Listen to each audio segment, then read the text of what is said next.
My name is Alyssa Johnson. I'm 23 years old, and I've been working at my father's company. I'm also married to Nathan, who's 29, and we've been together for 2 years. We have a 1-year-old son, Leo. Nathan often suggests I should leave my job at my father's company, mainly because he doesn't like my parents. He seems to be bothered by my father's lack of formal education and the small, somewhat run-down company he runs, which manufactures screws and small components. Nathan doesn't want to be associated with it. In contrast, I admire my father for his hard work, courage in the face of challenges, and genuine care for his employees. I have no plans to leave my father's company. Nathan also seems to dislike that I respect my father more than him. One morning, while having breakfast with Nathan and our son, Leo, he brought up the topic again. Alyssa, you should consider a job at a bigger company. You graduated from a prestigious university and you're beautiful. I'd love to boast about you at work, but I can't because of where you work now. Besides, I earn enough for us. Why don't you consider staying home instead? These conversations always end the same way, with me telling Nathan I won't quit my father's company.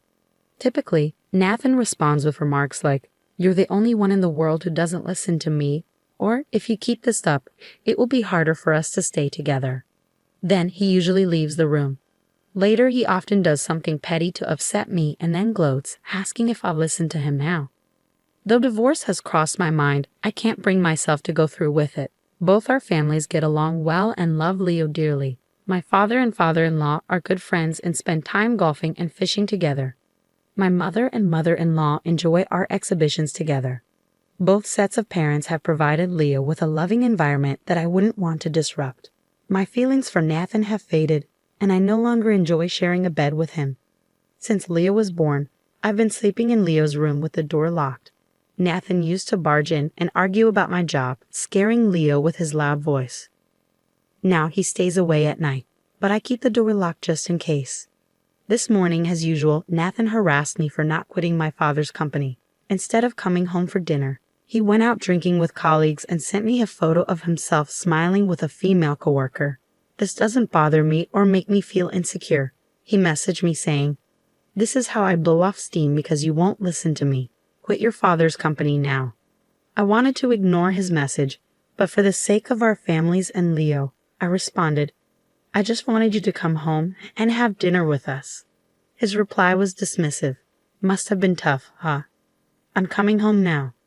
I regret marrying Nathan. Though he's intelligent, his behavior is immature and frustrating. Then one day, Nathan happily announced, "I might be getting promoted soon," Nathan said with excitement. "Wow, that's great." I replied, "Did that recent deal go through?" "Not finalized yet, but it's as good as done. The boss will be thrilled, maybe even cry with joy. The director who used to be so high and mighty will have to bow down to me now, haha." That day, Nathan surprisingly didn't urge me to quit my job at my father's company. Instead, he headed off to his own workplace while I left home with Leo to go to my office. As usual, I dropped Leo off at my parents' house nearby before going to work. Upon arriving at work, my coworker Jake hurried over to me. "Good morning, Alyssa.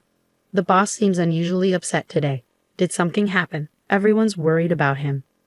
Hearing this, I immediately went to the room labeled Invention Room, where my father was. Inside, I found a young man in his 20s sitting on the sofa, his face streaked with tears. My father, looking more furious than I had ever seen him, was sitting across from the young man. "Sorry, Alyssa, I can't spare the time to chat right now," my father said curtly. "Everyone's worried about you." "What's going on?" I asked, concerned. Apologizing for his abruptness, my father invited me to join the conversation. As I took a seat next to my father and looked at the young man's tear-streaked face, he stood up and introduced himself. "Nice to meet you. I'm Scott." "I'm sorry for causing any trouble," Scott said apologetically. I asked him, "What happened, Scott?" Scott began explaining his situation. He works at an electrical machinery manufacturer and had recently been promoted to assistant leader for a new machinery project. However, the designated leader didn't attend meetings or go to the field, essentially serving as a figurehead. The team members preferred it this way as it made their work easier. Scott found himself fulfilling the leader's responsibilities. Scott mentioned that some components from my father's company were chosen for his project. He visited my father's company without an appointment and in a disrespectful manner demanded to speak to the CEO. His appearance, marked by unkempt hair and multiple rings, didn't sit well with my father's secretaries, Jackson and Randy. They asked Scott to adjust his attitude and appearance before returning. Unaware of what was wrong with his demeanor, Scott went back to his company and spoke to his boss, who reacted angrily. "Don't let them walk all over you. Assert yourself and tell them we're using their parts," his boss said. Eager to meet his colleagues' demands and use my father's company's components, Scott returned to my father's company. This time, he approached Jackson and Randy more respectfully, asking, "Please tell me how I can improve my approach."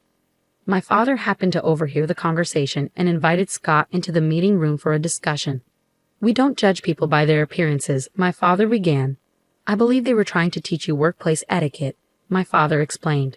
Jackson and Randy nodded in agreement and began instructing Scott on professional conduct. "When you visit other companies, they often judge your entire organization based on your presentation.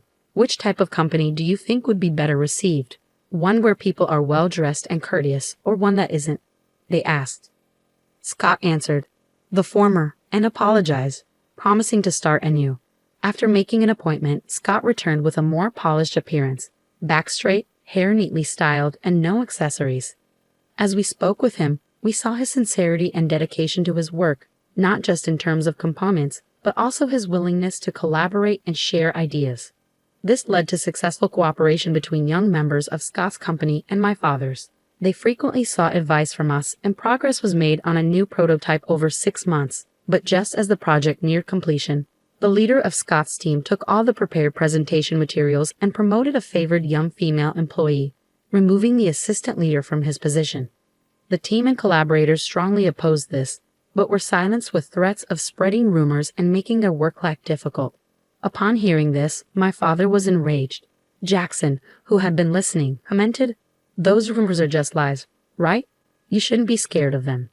Scott explained that the assistant leader's removal was due to reporting a violation of working hours to the HR department. Despite facing severe warnings, he stood his ground. Scott returned to my father's company because he was frustrated with the changes and wanted to discuss everything. "You should leave that company and come work for us, right, boss?" Jackson suggested. My father, impersonating a character from an iconic Western movie, made everyone but Scott burst into laughter. Scott responded, "Despite the serious work you do, you all seem to enjoy yourselves. I've always admired that, and I want to work with you all," he said with tears in his eyes as he bowed to my father. As I listened to Scott's story, something continued to bother me, prompting me to ask him a question. I asked, "What's the name of your company?" And when Scott responded, it turned out to be the same machinery manufacturing company where my husband worked. Hesitantly, I asked further, "Can I ask the name of your team leader?" As I had feared, Scott answered, "His name is Nathan Johnson." My father and I exchanged a shocked glance and held our heads in disbelief. After a moment of silence, Randy commented, "Ah, I knew I'd heard that name before. It's Alyssa's husband." I explained to Scott, "I'm sorry, but Nathan is my husband." Scott responded, "He's the one who gave me the opportunity to work at this company, so I'm actually grateful to him for that." Jackson seemed to have a concern on his mind and asked cautiously, "Given that Alyssa's here, does the favored female employee have any connection to your husband?" Scott looked at me nervously, unsure of how to proceed. I reassured him, "Don't worry about it. I'm in a sham marriage with my husband. I don't have feelings for him anymore." This revelation took my father by surprise. After apologizing to my father for causing him distress, I opened up about all the difficulties I've been experiencing every day, explaining why I hadn't spoken up sooner.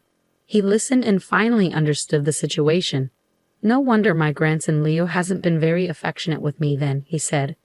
He went on to say, "I've lived a life I'm proud of, so I don't care what anyone says about me.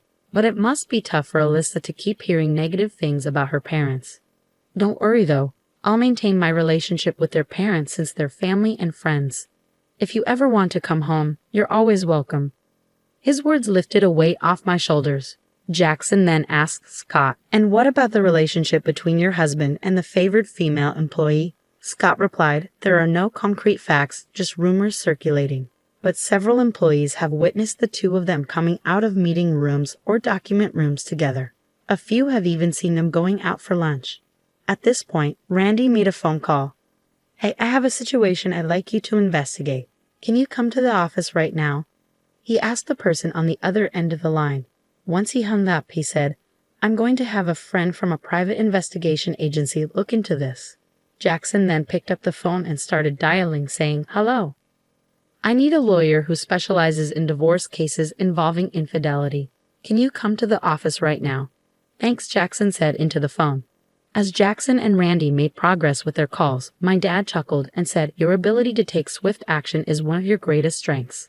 Scott offered to keep a close watch on Nathan and the favored female employee for the time being.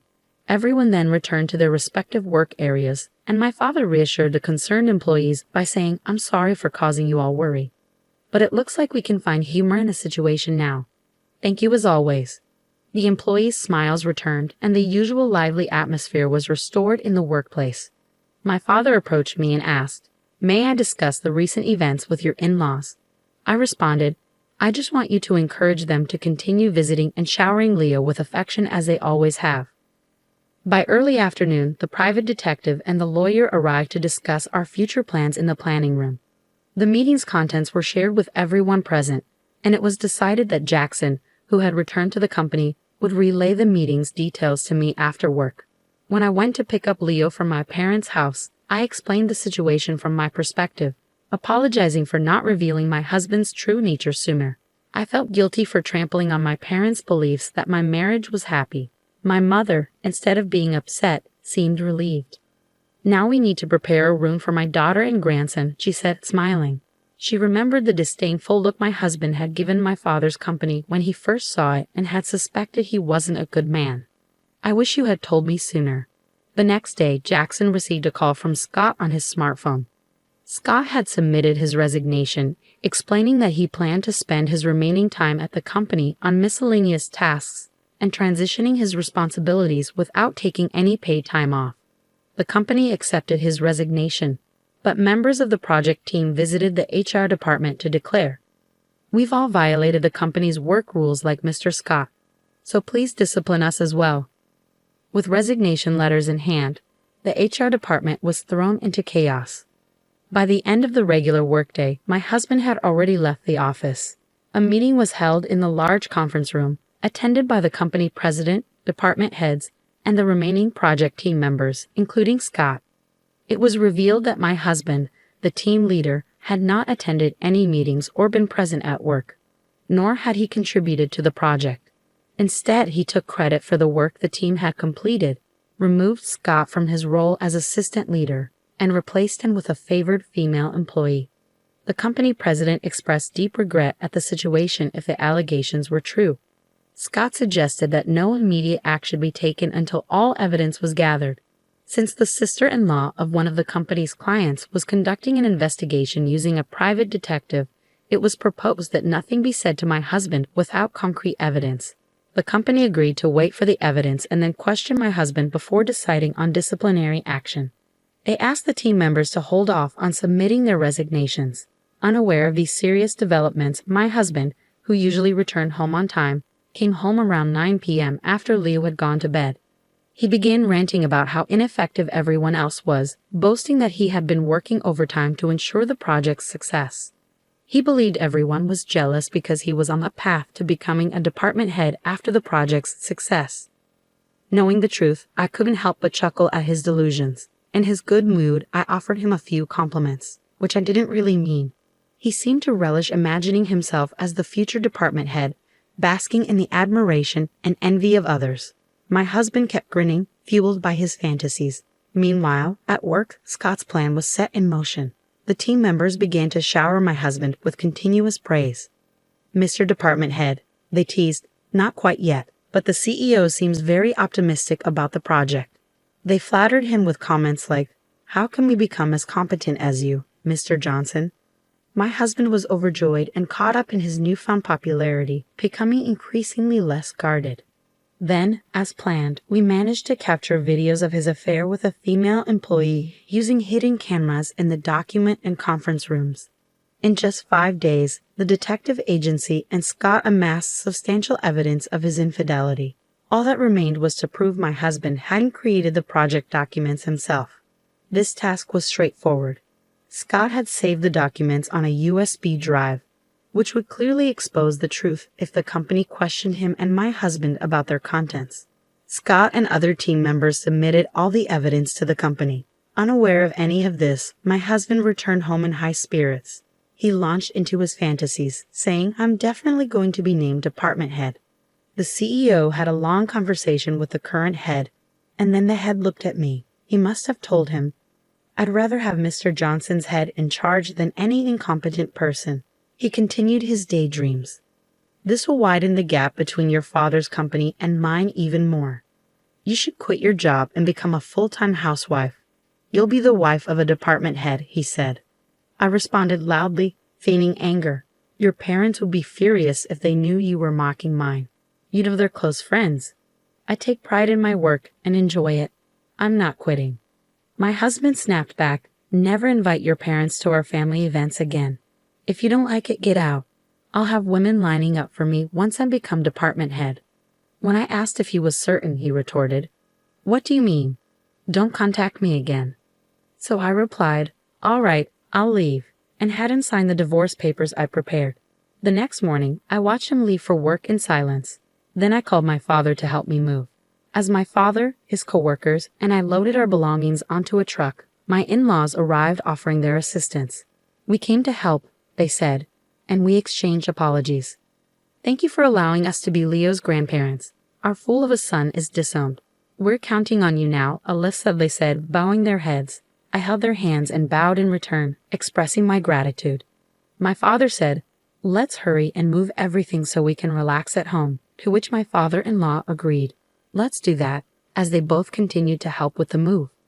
Once we finished the move, in front of my parents and in-laws, I showed them the signed divorce papers and explained that I was parting ways with my husband. My in-laws repeatedly apologized, but my father reassured them, saying, "Let's keep getting along, Ken," and gave my father-in-law a friendly pat on the knee. My mother chimed in, "Mary, let's continue our embroidery sessions together. There's an art exhibition next week. Let's go." She gave my mother-in-law an affectionate pat on the knee. "Ken, Mary, why don't you stay at our house tonight for some drinks?" My father offered, bringing out the beverages. My father-in-law accepted. "Thanks, we'll take you up on that offer tonight." The cordial interaction brought my parents and in-laws even closer, without me feeling like I was intruding. That night, I decided to go to Leo's room and rest. The next day, my husband was summoned to a conference room by the company's executives, including the CEO and department head. Also present were Scott, the team members, and the female employee he had an affair with. The CEO conducted the hearing himself, questioning my husband about whether he had tried to claim the project as his own without contributing to it and stealing the completed documents. Since Scott and the team members were there, my husband couldn't find an excuse and remained silent. The CEO, growing impatient, demanded loudly, "Well, what do you have to say?" Under pressure, my husband quickly admitted to his actions. Next, the CEO questioned him about why he had demoted Scott from the sub-leader position and replaced him with the female employee. My husband tried to justify it by saying she was more capable than Scott. The department head countered, "You're saying the woman who only serves tea and makes copies is more capable than Mr. Scott." My husband bit his lip, lowering his head in silence. The CEO then projected still images from video footage taken in the conference room and document room, leaving both my husband and the female employee, Alice, looking pale. The CEO asked Alice, "Miss Ford, what is the meaning of this?" Alice responded without hesitation, explaining that Mr. Johnson had promised her an easier time at work if they were together, but she hadn't been serious about the relationship since she already had a boyfriend. "I just considered it part of the job," she added. My husband, enraged by her response, exclaimed, "You had a boyfriend? You cheating woman. You've ruined my life." Alice snapped back, "You have a wife, Tim Nathan. Don't get mad at me." The argument between them escalated, prompting the CEO to interrupt. "Enough. The fact-finding is over. I'll inform you of the disciplinary action later. Until then, Mr. Johnson and Miss Ford, you are both suspended and must stay home." With that, The CEO left the conference room, and everyone else followed suit. My husband was eventually reassigned to a manual job in the basement, sorting documents in what was known as the company's useless department. Alice, who struggled at the office after her boyfriend found out about the affair, eventually resigned. A lawyer had drawn up an agreement for them to sign, with my husband required to pay me $3 million and Alice $2 million in compensation. Both had to take out loans from finance companies to make the payments. Additionally, my husband agreed to pay an extra $5,000 per month for Leo's child support. A few months later, my husband, now disowned by his parents, was working 2 jobs, one at a convenience store during the day and another as a security guard at night. He lived alone in a run-down apartment and looked much older than his years. As someone who saw him remarked, he appeared to be around 60 years old.